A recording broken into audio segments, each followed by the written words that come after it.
అయిపోయింది అందుకని. ఆహా, సరిగ్గా భోజన టైంకి వచ్చాను. బావా ఇంక నువ్వు తప్పించుకోలేవు. ఓకే, నాకు కూడా వడ్డించేవి. మీ తమ్ముడు కూడా వడ్డించవే. బావా నాటికి ఎంత మంచి మాట అన్నావు బావా. కూర్చోవయ్యా, కూర్చో. ఇవాళ మా ఇంట్లో కోడి కూర. కోడి కూర? ఆహా, మాత్రం ఏది చూరుకు వెళ్లాడుతోంది అదిగో.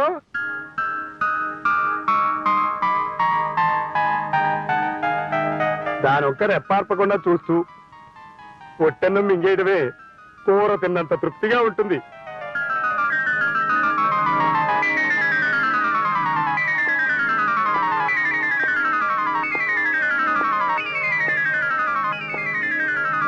అన్నా, నా రాజ్యం ఇలా పాడైపోయింది. సామంత రాజులు నాకు కప్పాలు కట్టకుండా కాకా హోటల్లో కప్పులు కడుగుతున్నారు. What is this? నా గుర్రం ఏనుగు నా తొండం పెంచేసి గోడ మీద బలిలాగా